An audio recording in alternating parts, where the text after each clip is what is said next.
Hello, good evening. आज हम कोशिश करेंगे कि द कॉन्स्टिट्यूशन ऑफ इंडिया को समझने की। ठीक। तो संविधान क्या होता है? सबसे पहला सवाल तो ये आता है कि व्हाट इज द कॉन्स्टिट्यूशन। अगर मैं कॉन्स्टिट्यूशन क्या होता है आपको आसान भाषा में बताऊं तो बहुत ही आसान भाषा में हम समझ सकते हैं कि कॉन्स्टिट्यूशन क्या है। एक ऐसा बुक है जहां पर रूल्स एंड रेगुलेशंस लिखा गया है। बहुत ही आसान भाषा में रूल्स एंड रेगुलेशंस लिखा गया है। किस चीज का रूल्स एंड रेगुलेशंस? तो रूल्स एंड रेगुलेशंस अगर हम कहें तो किस चीज का? To govern state. एक स्टेट को गवर्न करने के लिए जो रूल्स एंड रेगुलेशंस लिखा गया बुक है उसी को हम कह रहे हैं कॉन्स्टिट्यूशन। अब और एक सवाल आता है हमारे मन में कि क्या एक स्टेट को गवर्न करने के लिए क्या ये सिर्फ एक ही बुक है? नहीं। स्टेट को गवर्न करने के लिए ऐसे और भी कई सारे रूल बुक हो सकते हैं, बट ये जो हम रूल बुक के बारे में बात करने जा रहे हैं, दिस कॉन्स्टिट्यूशन और this book is considered as the supreme law of the land. Supreme law of the land. Supreme law यानी कि सबसे बड़ा लॉ हम इसको मानते हैं। सब सुप्रीम, भगवान सुप्रीम, सबसे बड़ा, सबसे बढ़कर। सुप्रीम क्यों? क्योंकि यहाँ पर जो भी रूल्स या रेगुलेशंस लिखा गया है वो रूल्स या रेगुलेशंस किस तरीके का है? हमने सुप्रीम कहा क्यों? क्योंकि इस स्टेट के अंदर में, इस कंट्री के अंदर में चाहे अदर कोई भी लॉ हो, if you talk about the personal law, there can be personal law, yes, there can be family value. हर एक फैमिली का भी अपना अपना वैल्यू हो सकता है। हर एक सोसाइटी का भी सोसाइटल नॉर्म्स होता है, या फिर हर एक रिलीजन का भी अपना अपना लॉ, रिलीजियस लॉ होता है। एक देश के अंदर कई सारे लॉ हो सकते हैं, लेकिन ये जो लॉ या ये जो रूल बुक है इसको हम सबसे सुप्रीम क्यों कह रहे हैं? क्योंकि यहां पर जो लॉ लिखा गया है ये सारे लॉज को रिस्पेक्ट करता है। सारे लॉज के बारे में यहां पर हमें मिल जाएगा। आगे हम समझेंगे आज के क्लास में कि what can be the salient features of this Indian constitution. Bharat का संविधान का क्या क्या फीचर्स हो सकता है, इसको समझने की कोशिश करते हैं। तो ये संविधान को किसने बनाया था? भारत के संविधान को तो आसानी भाषा में ये संविधान को एक संविधान सभा ने, कॉन्स्टिट्यूएंट असेंबली ने बनाया था, है ना। जिसको बना के कब खत्म किया था? तो ये संविधान सभा ने इस संविधान को एडॉप्ट किया था 26 नवंबर 1949 को, और इसको हमने एनफोर्स किया 2 महीने बाद, यानी कि जनवरी 1950 से, जहां पर हमें अलग अलग लॉ के बारे में मिलने वाला है। तो आज के क्लास में हम समझने की कोशिश करते हैं कि what can be the salient features of this Indian constitution. क्या क्या फीचर है इसके अंदर में? अगर मैं आपको बताऊं इसका फीचर्स, तो सबसे पहला फीचर मैं आपको कहूंगा कि the constitution of India is the what? It is the lengthiest written constitution in the world. ये दुनिया का सबसे लेंथीएस्ट रिटन कॉन्स्टिट्यूशन है, जिसमें जब हमारा संविधान को एनफोर्स किया गया था, यानी कि 26 जनवरी 1950 को, तो यहां पर लगभग 395 आर्टिकल्स, लगभग कितने? 18 पार्ट्स एंड 8 शेड्यूल्स हमें यहां पर मिलता था। ठीक है, जो दुनिया में इतना ज्यादा कहीं पर भी नहीं था। अब अगर हम बात करें कि रिटन कॉन्स्टिट्यूशन में लेंथीएस्ट, तो कहा लेंथीएस्ट होने के पीछे कई सारा रीजन हो सकता है कि भारत का संविधान ऐसे इतना लेंथीएस्ट कैसे हुआ होगा। अगर आप मुझे पूछो तो एक रीजन तो नहीं है, there can be several reasons.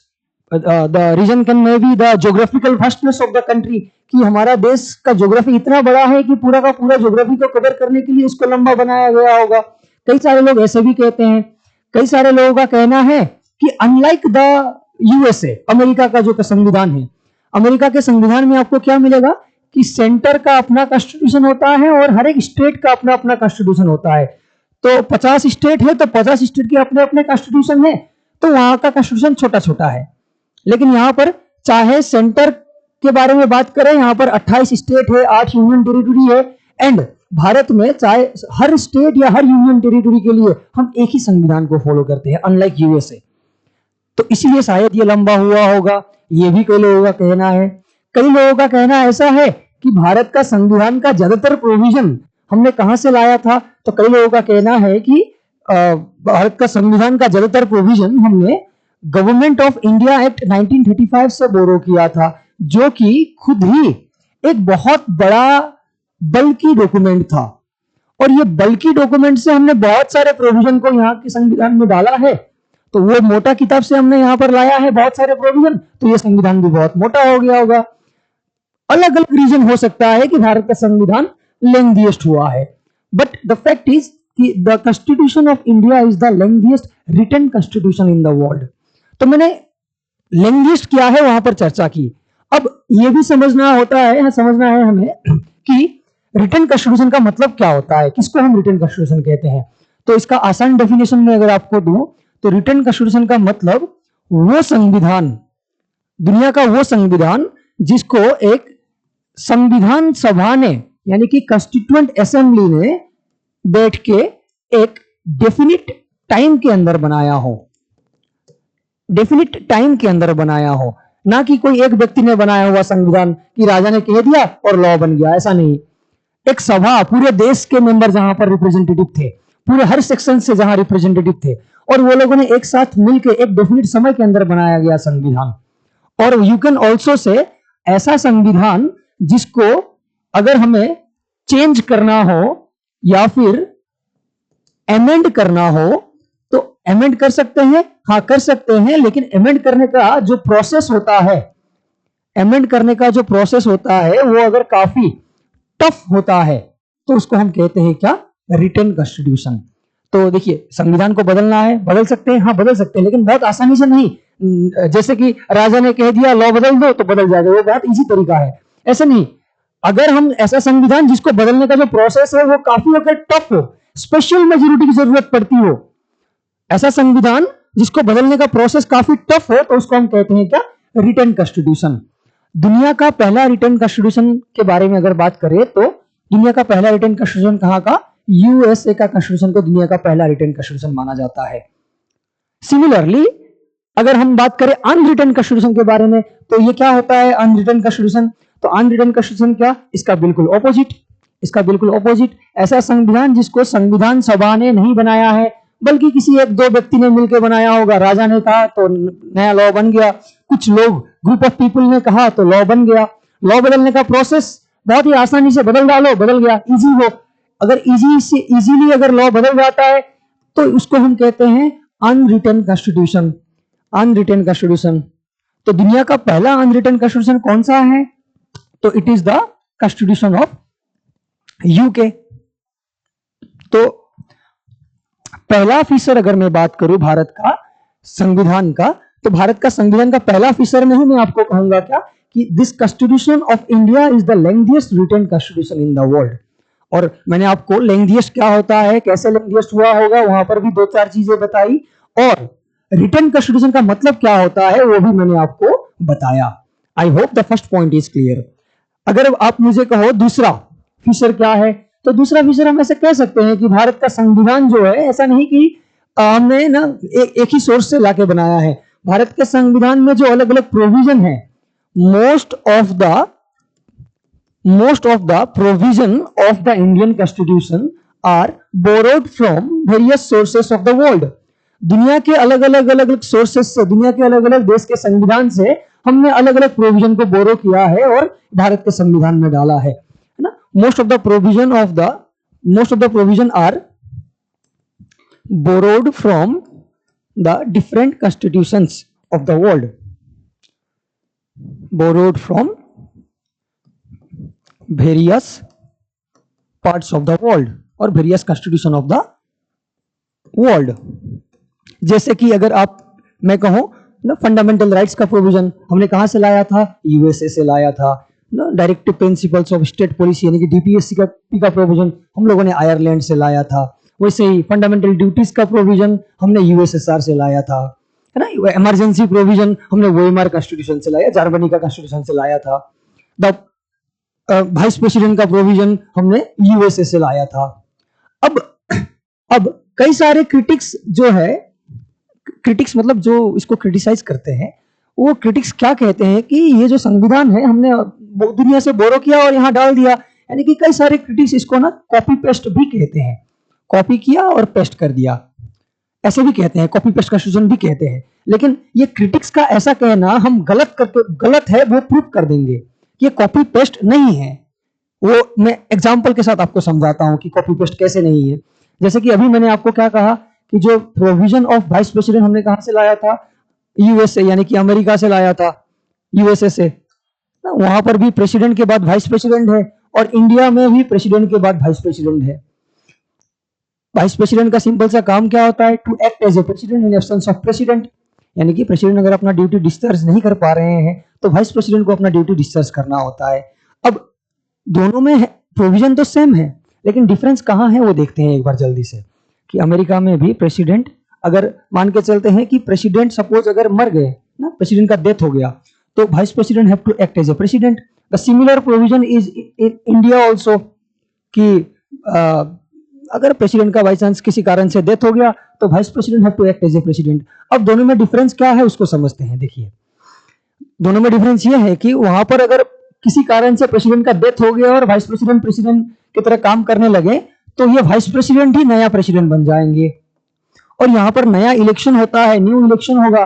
किसका न्यू इलेक्शन होगा? वाइस प्रेसिडेंट का। ये अमेरिका में होता है। भारत में क्या होता है, अगर बाई चांस प्रेसिडेंट मर गए तो vice president will act as a president but only for 6 month. यहाँ पर वाइस प्रेसिडेंट प्रेसिडेंट के जैसे सिर्फ 6 महीना ही काम कर सकते हैं।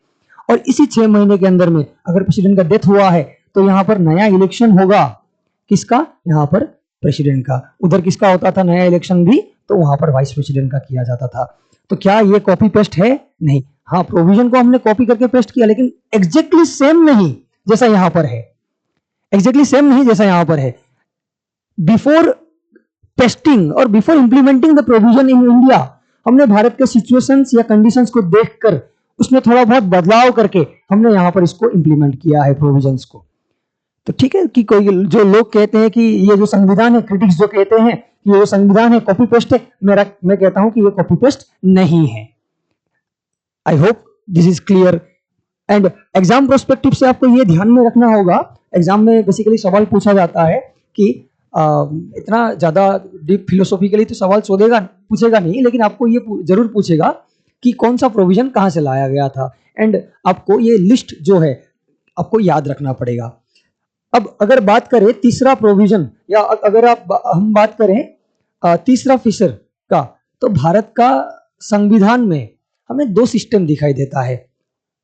पहला सिस्टम हम कह सकते हैं कि ये भी तीसरा फीचर हम कह सकते हैं, फेडरल सिस्टम विथ यूनिटरी बायस। ये तीसरा फीचर मैं लिखूंगा भारत का संविधान का। अब यहां पर मैं 2 सिस्टम के बारे में चर्चा करूंगा, एक तो फेडरल सिस्टम के बारे में, दूसरा यूनिटरी सिस्टम के बारे में। तो ये दोनों सिस्टम ऑफ गवर्नेंस क्या होता है समझते हैं, या सिस्टम ऑफ एडमिनिस्ट्रेशन में कहूं तो। फेडरल सिस्टम को पहले समझते हैं। फेडरल सिस्टम जहां पर गवर्नेंस या एडमिनिस्ट्रेशन करने का पावर अगर डिवाइडेड हो, जैसे कि सेंट्रल गवर्नमेंट के पास अपना पावर है, स्टेट गवर्नमेंट के पास अपना पावर है, पावर क्लियरली डिवाइडेड है। भारत के संविधान में दिखा दिया गया है, कहां पर? शेड्यूल 7 ऑफ इंडियन कॉन्स्टिट्यूशन अगर हम देखें तो वहां हमें क्या मिलेगा? 3 लिस्ट मिलेगा। 3 लिस्ट की बताया गया है कि union list, state list and concurrent list. Union list में जो सब्जेक्ट है वहां पर सिर्फ सेंट्रल लॉ बना सकता है। स्टेट लिस्ट में जो सब्जेक्ट है वहां पर सिर्फ और सिर्फ स्टेट लॉ बना सकता है। एंड कंकरेंट लिस्ट में जो सब्जेक्ट है वहां पर सेंटर और स्टेट दोनों मिलकर लॉ बना सकते हैं। यानी कि लॉ बनाने का पावर क्लियरली डिवाइड कर दिया गया है। तो जहां पर गवर्नेंस करने का पावर या एडमिनिस्ट्रेशन करने का पावर डिवाइडेड है उसको हम कहते हैं federal system. And unitary system का मतलब क्या? यहां पर आप लिख लो division of power. Federal system का मतलब division of power. And unitary system का मतलब क्या? यूनिटरी सिस्टम का मतलब इसका बिल्कुल ऑपोजिट, जहां पर एडमिनिस्ट्रेशन करने का जो पावर होता है वो डिवाइडेड नहीं बल्कि कंसेंट्रेशन ऑफ पावर, जहां पर पावर कंसेंट्रेट होता है, पावर जो है डिवाइड नहीं है, एक जगह पर सीमित है, उसको हम कहते हैं यूनिटरी सिस्टम। जैसे कि वो सिस्टम आपको भारत में ही दिखाई देगा। भारत में 28 स्टेट है, यानी कि सारे स्टेट के पास अपना पावर है, लेकिन भारत में स्टेट के साथ साथ और क्या है, तो हमें पता है कि भारत में स्टेट के साथ साथ यूनियन टेरिटोरीज भी है। And we know that all the union territories of India are directly administered by the president. That means all the power lies in the hands of president, that is the center. यानी कि यहां पर power divided नहीं है, यहां पर power concentrated है। तो ये जो सिस्टम है ये भी हमें भारत में दिखाई देता है, क्योंकि भारत में 28 स्टेट के साथ साथ 8 यूनियन टेरिटोरीज भी है, और ये 8 यूनियन टेरिटोरीज को प्रेसिडेंट डायरेक्टली एडमिनिस्टर करते हैं। तो ये पॉइंट को देखिए, भारत में हमें क्या, एक तो फेडरल सिस्टम भी दिखाई देता है और दूसरा यूनिटरी सिस्टम भी दिखाई देता है। अब यहां पर अंतिम में और एक शब्द लिखा गया है, दैट इज द बायस्ड, कि यूनिटरी जो है वो बायस्ड है, ऐसे कहा गया है। तो ये क्या है, इसको भी समझते हैं, बायस्ड यूनिटरी को क्यों कहा गया है ये भी समझते हैं।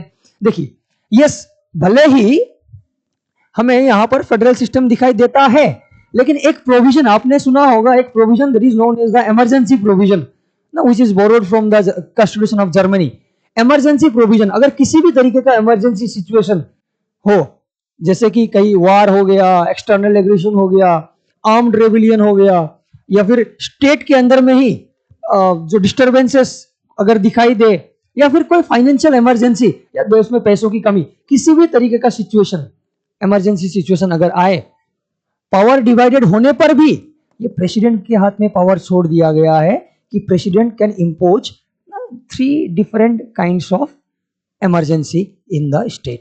तो अलग अलग तरीके का इमरजेंसी लगाया जा सकता है, लगा सकते हैं प्रेसिडेंट। और प्रेसिडेंट ने अगर, जैसे कि मान के चलते हैं, प्रेसिडेंट रूल अगर इम्पोज कर दिया किसी भी स्टेट पर, जैसे फिलहाल मणिपुर में इम्पोज किया गया है, वहां पर इंटरनल कंस्पिरेसी चल रहा था, 2 कम्युनिटी आपस में फाइट कर रहे थे, वहां उस सिस्टम को जो स्टेट गवर्नमेंट, वहां पर भी स्टेट गवर्नमेंट है, स्टेट गवर्नमेंट के पास पावर तो है, लेकिन वो स्टेट गवर्नमेंट नहीं कर पा रहा था, वो जो कन्फ्लिक्ट था स्टेट के अंदर में उसको रिजॉल्व नहीं कर पा रहा था। तो प्रेसिडेंट ने क्या कर दिया, मणिपुर में प्रेसिडेंट रूल इंपोज कर दिया।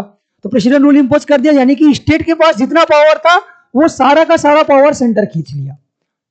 यानी कि यस कि there is a federal system, वहां सेंट्रल गवर्नमेंट स्टेट गवर्नमेंट दोनों गवर्नमेंट थे, फेडरल सिस्टम था, लेकिन प्रेसिडेंट के हाथ में यह भी पावर छोड़ दिया गया है कि ये जो फेडरल नेचर है उसको उन्होंने क्या कर दिया, यूनिटरी बना दिया by imposing the emergency there और द प्रेसिडेंट रूल देयर। यानी कि यूनिटरी यानी कि जो सेंटर है, यानी कि ये जो सेंटर है इसको थोड़ा सा क्या बताया गया है, बायस्ड। बायस्ड यानी कि अपने मर्जी से वो प्रेसिडेंट रूल लगा नहीं सकते, it is subjected to judicial review, judiciary जो है इसको रिव्यू करेगा, लेकिन फिर भी सेंटर के पास ये बताया जा रहा है कि थोड़ा सा ज्यादा पावर है सेंटर के पास।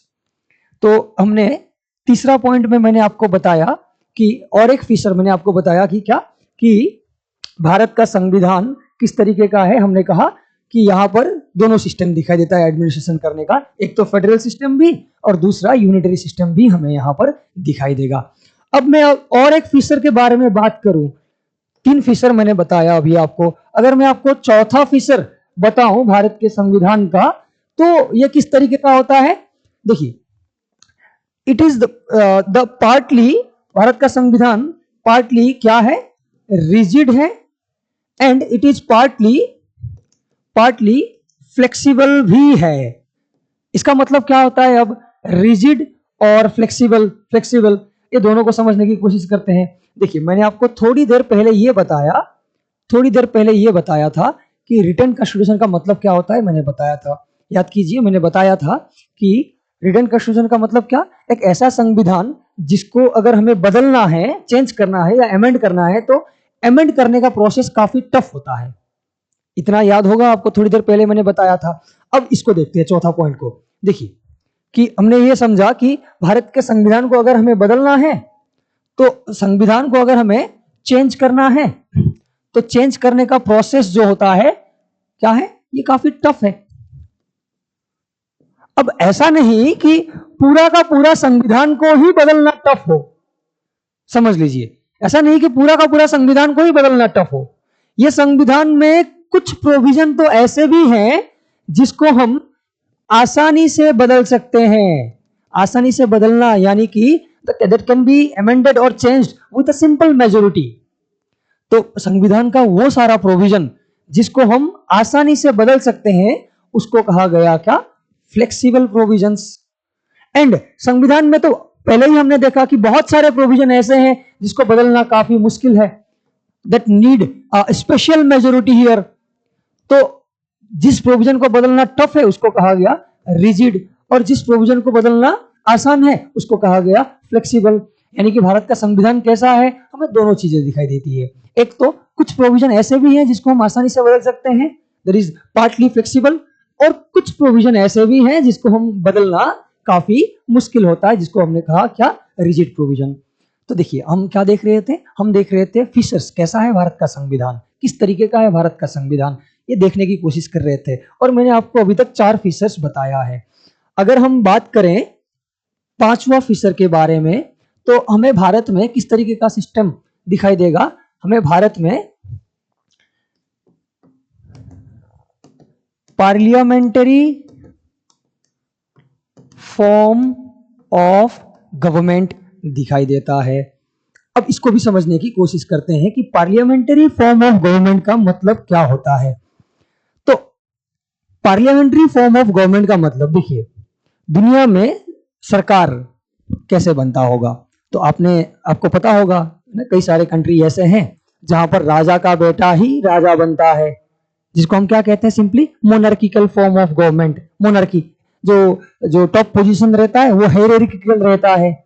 और आपको ये भी पता होगा कि दुनिया में बहुत सारे कंट्रीज ऐसे हैं जो कंट्री का जो हेड है, आप किंग कहो, आप कहो प्रेसिडेंट, अगर ये किंग या फिर जो कंट्री का हेड ऑफ द स्टेट अगर हायरार्किकल है, तो उसको हम कहते हैं क्या? मोनार्की।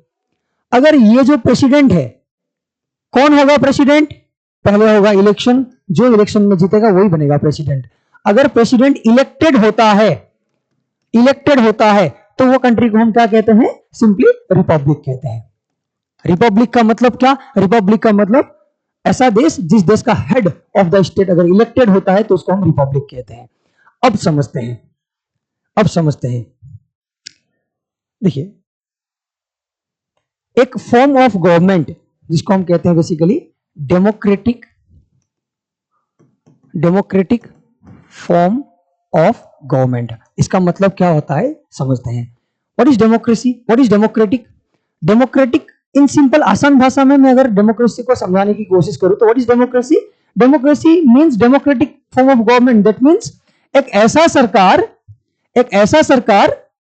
जिस सरकार को जो पावर मिलता है, क्या करने का पावर? गवर्न करने का power. The position of the supreme power किसके पास होगा? सरकार के पास होगा। अगर सरकार को जो सब कुछ पावर अगर मिलता है, कहां से? अगर वो पावर लोगों से मिलता है, supreme power by the people, तो उस सिस्टम को हम कहते हैं डेमोक्रेटिक सिस्टम। जैसे कि ये एक देश है और ये देश का ये सरकार है, ठीक है, और ये सरकार को पावर अगर कहां से मिले? इस देश के जनता से मिले। कैसे? जनता कैसे देंगे पावर? वोटिंग करके, थ्रू वोटिंग। इलेक्शन होगा, डायरेक्ट इलेक्शन, और जनता अपने सरकार को चुनेंगे, और ये सरकार क्या करेगा? यही जनता के लिए काम करेगा, यही जनता के लिए लॉ बनाएगा। इसको जो सुप्रीम पावर मिल रहा है ये सरकार को, गवर्नमेंट को, अगर ये पावर अगर जनता से मिले तो उस सिस्टम को हम कहते हैं डेमोक्रेटिक सिस्टम, ठीक है। तो ऐसे दुनिया में कई सारे कंट्रीज, डेमोक्रेटिक कंट्रीज है, जहां पर सरकार को जो पावर मिलता है, जनता वोटिंग करती है, जो जीतेगा वही बनेगा सरकार। ऐसे कंट्रीज बहुत सारे हैं। तो अगर हम दुनिया भर में ऐसे डेमोक्रेटिक तरीके से बनने वाले सरकार को देखें, डेमोक्रेटिक फॉर्म ऑफ गवर्नमेंट को देखें, तो हमें 2 तरीके का मिलने वाला है सिंपली। एक तो presidential form of government, presidential form of government, और दूसरा पार्लियामेंट्री फॉर्म ऑफ गवर्नमेंट। अब इन दोनों में, ये दोनों जो फॉर्म ऑफ गवर्नमेंट है, ये दोनों किस तरीके से बनता है? ये दोनों डेमोक्रेटिक तरीके से बनता है। यहाँ पे सरकार कौन बनेगा, कौन बताएगा? जनता ही बताने वाली है। जनता वोटिंग करेंगे, जो जीतेगा वही बनेगा सरकार। ये दोनों डेमोक्रेटिक तरीके से बनने वाले सरकार हैं। लेकिन दोनों में क्या डिफरेंस है? What is the difference? What is the major और the core difference? There are several differences in between this two, but if we talk about the core difference between this two, then क्या difference होगा इन दोनों में, तो उसको समझते हैं। देखिए, आप कभी भी किसी भी गवर्नमेंट के बारे में चर्चा करेंगे तो क्या चर्चा करेंगे? बेसिकली जब भी आप किसी गवर्नमेंट के बारे में चर्चा करेंगे तो गवर्नमेंट के जो मेजर ऑर्गन्स है उस पर चर्चा करेंगे कि इसके जो ऑर्गन्स है, बेसिकली सरकार के 3 मेजर ऑर्गन पर हम चर्चा करते हैं। क्या क्या? एक तो लेजिस्लेचर, एक तो एग्जीक्यूटिव और एक जुडिशरी, जिसका अपना अपना काम होता है। लेजिस्लेचर का काम to make the law, law को बनाना। ये सब बहुत आसान सिंपल चीजें हैं, फिर भी मैं एक बार आपको रिमाइंड करवा रहा हूं। एग्जीक्यूटिव का काम टू एग्जीक्यूट या फिर to implement the law, and judiciary का काम टू एडजुडिकेट द लॉ। तीनों का अपना अपना काम रहता है। इनके अलावा चौथा भी ऑर्गन रहता है, which is the most important we can say, but not part of our syllabus, जो दैट इज द मीडिया। चौथा और the 4th pillar of the democracy भी हम कहते हैं, वो हमारा एग्जाम का हिस्सा या सिलेबस में नहीं आता है। ये 3 जो मेजर ऑर्गन है जिनके बारे में हमें चर्चा करना होता है। तो ये तीनों ऑर्गन को देखते हुए हम समझेंगे ये 2 फॉर्म ऑफ गवर्नमेंट को, क्योंकि यहां पर भी parliamentary form of government and यहां पर प्रेसिडेंशियल फॉर्म ऑफ गवर्नमेंट, दोनों पर हम क्या चर्चा करने जा रहे हैं? गवर्नमेंट पर ही चर्चा करने जा रहे हैं। तो अगर किसी भी गवर्नमेंट पर हम चर्चा करेंगे तो क्या चर्चा करेंगे? इनके 3 मेजर ऑर्गन पर चर्चा करेंगे, लेजिस्लेचर, एग्जीक्यूटिव एंड जुडिशरी, यहीं पर चर्चा करेंगे। यहां पर भी अगर चर्चा करना है तो गवर्नमेंट है, गवर्नमेंट का 3 major organ, legislature, executive and judiciary.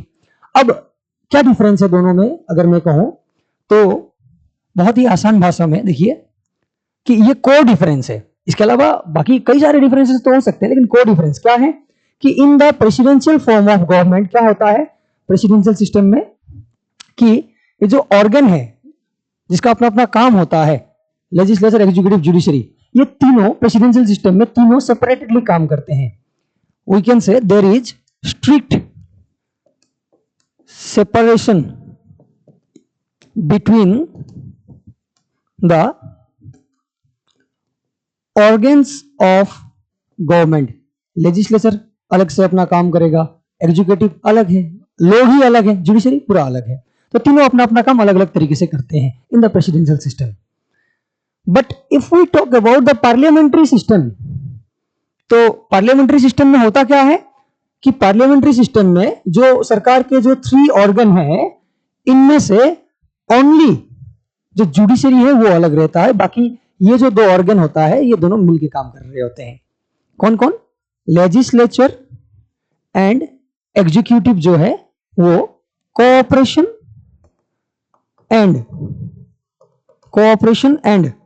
Coordination के साथ काम करते हैं, एंड ओनली जुडिशरी को अलग रखा जाता है। ये पार्लियामेंट्री सिस्टम में होता है। ये सबसे कोर डिफरेंस और द मेजर डिफरेंस है। इसके अलावा और बहुत सारे डिफरेंस हमें मिल जाएगा, जैसे कि प्रेसिडेंशियल फॉर्म ऑफ गवर्नमेंट में ओनली 1 एग्जीक्यूटिव हेड होता है, दैट इज द प्रेसिडेंट। अगर हम पार्लियामेंट्री फॉर्म ऑफ गवर्नमेंट में बात करें तो यहां पर 2 एग्जीक्यूटिव हेड होते हैं, एक तो प्रेसिडेंट, दूसरा प्राइम मिनिस्टर। ऐसे और भी बहुत सारे डिफरेंसेस मिल जाएगा, लेकिन कोर डिफरेंस अगर आपको पूछा जाए कि what is the core difference between the presidential and the parliamentary, तो क्या होगा कि in the presidential system there is a strict separation of power in between the organs of the government, whereas in the parliamentary system what we can see the cooperation and coordination in between the legislature and executive, and only the judiciary को independently रखा जाता है। तो ये इसको भी एक बार समझते हैं कि ये जो लेजिस्लेचर या एग्जीक्यूटिव है ये कैसे मिलके काम करते हैं। तो भारत में क्या है? पार्लियामेंट्री फॉर्म ऑफ गवर्नमेंट है। अब पार्लियामेंट्री फॉर्म ऑफ गवर्नमेंट में आपको क्या कहा? लेजिस्लेचर भारत में क्या है, कौन है, उसको समझती है।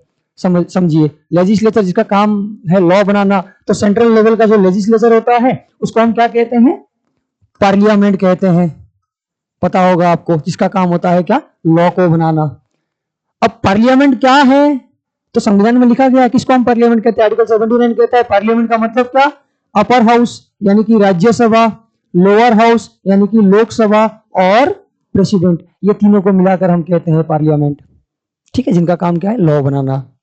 अगर हम सेंट्रल गवर्नमेंट के एग्जीक्यूटिव्स, टॉप एग्जीक्यूटिव्स के बारे में बात करें तो कौन कौन है, तो सबसे पहला president, then vice president, then prime minister, councils of minister and attorney general of India, they are the executives. अब ये दोनों कोऑपरेशन एंड कोऑर्डिनेशन के साथ कैसे काम कर रहे हैं एक बार देखिए। President who is the integral part of the Indian legislature, parliament का भी हिस्सा है president, and president who is the executive head of the state also, executive के भी हेड है। दो अलग अलग प्रेसिडेंट है क्या भारत में, नहीं, एक ही प्रेसिडेंट है, वही प्रेसिडेंट एग्जीक्यूटिव का भी हेड है, वही प्रेसिडेंट लेजिस्लेचर का भी इंटीग्रल पार्ट है। जब तक लोकसभा और राज्यसभा कोई बिल को पास भी कर दे, जब तक प्रेसिडेंट अपना साइन ना करे वो बिल लॉ नहीं बनता है। That's an integral part of the legislature also and he is the executive head of the state also. हमने कहा था थोड़ी देर पहले, मैंने आपको कहा कि ना पार्लियामेंट्री फॉर्म ऑफ गवर्नमेंट में दो दो एग्जीक्यूटिव हेड होते हैं, एक तो प्रेसिडेंट, दूसरा प्राइम मिनिस्टर। तो president who is the nominal head, इसको हम बस नाम के हेड कहते हैं, and prime minister who is the real head. तो देखिए प्रेसिडेंट एग्जीक्यूटिव का भी हिस्सा है, प्रेसिडेंट लेजिस्लेचर का भी हिस्सा है। क्या है ये, तो ये है क्या, पार्लियामेंट्री फॉर्म ऑफ गवर्नमेंट, जहां पर लेजिस्लेचर और एग्जीक्यूटिव मिलकर काम कर रहे हैं। Not just president, if you talk about the prime minister and other councils of minister, they are the part of the executive as well as जो councils of ministers हैं, they are the part of the legislature also. तो ये क्या है, यही है parliamentary form of government. तो भारत में हमें क्या दिखाई देगा, भारत में ये वाला फॉर्म ऑफ गवर्नमेंट दिखाई देने वाला है, पार्लियामेंट्री फॉर्म ऑफ गवर्नमेंट दिखाई देने वाला है। अगर आप मुझे और पूछो पार्लियामेंट्री फॉर्म ऑफ गवर्नमेंट का भी सर कुछ फीचर्स बताइए, तो पार्लियामेंट्री फॉर्म ऑफ गवर्नमेंट में मैंने तो बता ही दिया पहले कि यहाँ पर दो दो एग्जीक्यूटिव हेड होते हैं, दो दो एग्जीक्यूटिव हेड होते हैं, है ना, एक नॉमिनल हेड, एक real head, president and prime minister. Unlike in presidential system, वहां पर बस एक ही एग्जीक्यूटिव हेड होंगे, कौन, प्रेसिडेंट। और फीचर अगर आप मुझे पूछो तो पार्लियामेंट्री फॉर्म ऑफ गवर्नमेंट में क्या होगा, तो यहाँ पर बेसिकली क्या होता है, पॉलिटिकल पार्टी सिस्टम होता है। ठीक, political party system in the parliament, जिस पॉलिटिकल पार्टी को क्या मिलेगा, मेजोरिटी मिलेगा, मेजोरिटी पार्टी ही क्या करने वाला है, मेजोरिटी पार्टी ही यहाँ पर रूल करने वाला है, मेजोरिटी पार्टी रूल। ऐसे और भी कुछ फीचर्स हमें मिलेगा पार्लियामेंट्री फॉर्म ऑफ गवर्नमेंट में। तो आगे जब हम पार्लियामेंट को पढ़ेंगे या समझेंगे तो हम हर फीचर पर बात करेंगे या डिस्कस करेंगे। यहाँ पर हमें और भी फीचर्स जैसे कि कलेक्टिव रेस्पॉन्सिबिलिटी जैसे फीचर्स हमें यहाँ पर दिखाई देने वाला है, कलेक्टिव रेस्पॉन्सिबिलिटी। देन और भी कहो कि डिसोल्यूशन ऑफ लोअर हाउस, जो लोअर हाउस होता है, अभी हमने यहाँ पर बात की थी upper house and lower house, ये लोअर हाउस जो है ये हर 5 साल में डिसॉल्व होता है, whereas the upper house that is the Rajya Sabha is never subject to dissolution। तो ऐसे कुछ फीचर्स हमें पार्लियामेंट्री फॉर्म ऑफ गवर्नमेंट में मिलने वाला है। ये 5वां फीचर मैंने आपके साथ थोड़ा बहुत डिस्कशन किया। एंड आगे और भी अगर मैं कहूं तो यहाँ और क्या क्या मिलेगा, यहाँ पर अभी मैंने आपको बताया था क्या, independent and integrated judiciary, independent and integrated judiciary, ये भी एक फीचर है। ये इंडिपेंडेंट जुडिशरी क्या है, ये तो आपको समझ में आ गया होगा। यहाँ पर देख लीजिए इंडिपेंडेंट जुडिशरी क्या है। इंडिपेंडेंट जुडिशरी का मतलब judiciary Bharat parliamentary form of government में बस जुडिशरी जो है वो इंडिपेंडेंट रहता है, किससे, इन दोनों से, लेजिस्लेचर और एग्जीक्यूटिव से इंडिपेंडेंट रहता है। ये तो सिंपली इंडिपेंडेंट जुडिशरी आपको समझ में आ गया होगा कि जुडिशरी अपना जो काम करता है इनको दखल अंदाज नहीं देना है, तो जुडिशरी शुड बी इंडिपेंडेंट। अब ये समझते हैं कि इंटीग्रेटेड जुडिशरी का मतलब क्या होता है। इंटीग्रेटेड जुडिशरी का मतलब देखिए, अनलाइक इन यूएसए में तभी मैंने पहली बार ही मैंने बताया था, यूएसए में होता क्या है, वहां पर हर एक स्टेट का अपना अपना संविधान है। ठीक है, तो हर एक स्टेट का अपना अपना संविधान है, तो एक स्टेट में लॉ कुछ अलग हो सकता है, दूसरा स्टेट में लॉ अलग हो सकता है। Example, abortion can be legal in one state in America and other state में वो इलीगल हो भी सकता है, बट इंडिया में ऐसा नहीं होता है। हमने पहले ही चर्चा किया था कि इंडिया में चाहे सेंटर हो चाहे स्टेट हो, हम हर जगह के लिए, सेंटर और स्टेट सबके लिए हम एक ही संविधान को फॉलो करते हैं। तो भारत में जुडिशरी किस तरीके का रहता है? ये एक हायरार्की पर रहता है। ये एक हायरार्की पर रहता है कि सबसे ऊपर रहेगा supreme court, then high court, then जो लोअर कोर्ट है या डिस्ट्रिक्ट कोर्ट है या सबऑर्डिनेट कोर्ट्स हैं। ठीक है, एक हायरार्की पर रहता है। और चाहे आप यहां पर कहो सुप्रीम टॉप लेवल पर कहो, चाहे बॉटम लेवल पर कहो, यहां पर हम एक ही कानून को फॉलो करते हैं।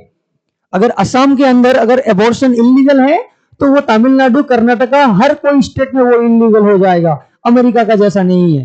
यहाँ पर जो जुडिशरी है वो इंटीग्रेटेड, हर लेवल पर हम एक ही कानून को फॉलो करते हैं। This is the integrated judicial system of India. आगे हम जुडिशरी को पढ़ेंगे तो ये सब चीज को भी हम समझेंगे ना। Indian judiciary, supreme court, high court को पढ़ेंगे तो ये सब चीजों की हम समझने की कोशिश करते हैं कि जुडिशरी इंडिपेंडेंटली कैसे काम करता है ना।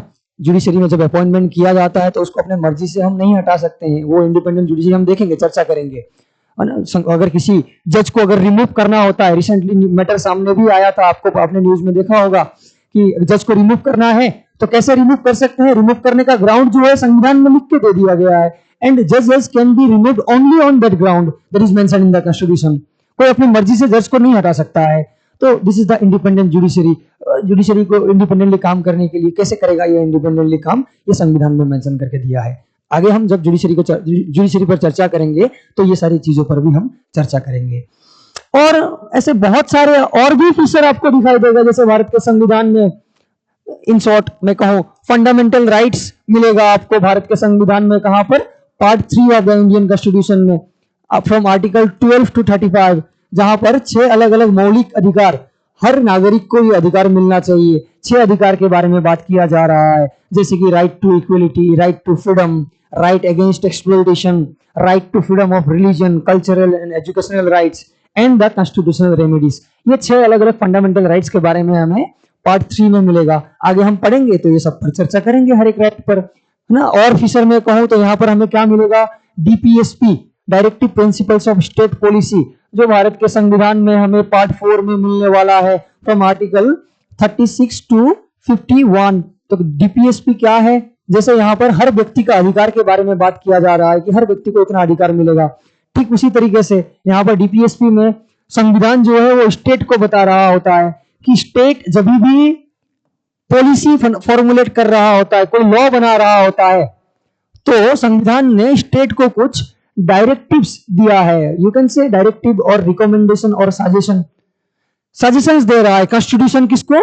स्टेट को। क्या सजेशन, क्या कह रहा है कि जब भी स्टेट पॉलिसी फॉर्मुलेट कर रहा होता है, लॉ को बना रहा होता है, लॉ को एग्जीक्यूट या इंप्लीमेंट कर रहा होता है, तो स्टेट को कुछ प्रिंसिपल्स याद रखना है, बस दैट्स ऑल। स्टेट को कुछ चीजें जो संविधान बता रहा है स्टेट को याद रखना है। एंड यहाँ पर जो भी प्रिंसिपल मेंशन किया गया है that are divided into 3 broad ideology in the world, like the socialist ideology, Gandhian ideology और द लिबरल आइडियोलॉजीज। आगे हम डीपीएसपी पढ़ेंगे तो सारी आइडियोलॉजी पर भी चर्चा करेंगे। जो वैसे ही हमें फंडामेंटल ड्यूटी मिलने वाला है कहां पर? भारत के संविधान में पार्ट 4A आर्टिकल 51A में मिलेगा। तो ऐसे इमरजेंसी का प्रोविजन भी मिलेगा हमें यहाँ पर हमें इमरजेंसी का प्रोविजन भी मिलेगा। तो संविधान पर क्या क्या फीचर है वो चर्चा कर रहे थे हम। तो ये जो फीचर्स है मैंने आपको 2-4 फीचर यहाँ पर आपको बताया है, ठीक है। आई होप कि आपको समझ में आया होगा। Thank you. ये इमरजेंसी प्रोविजन कहाँ 350 से 352 to 360 लिखा गया है। सो थैंक यू, फिर मिलते हैं हम।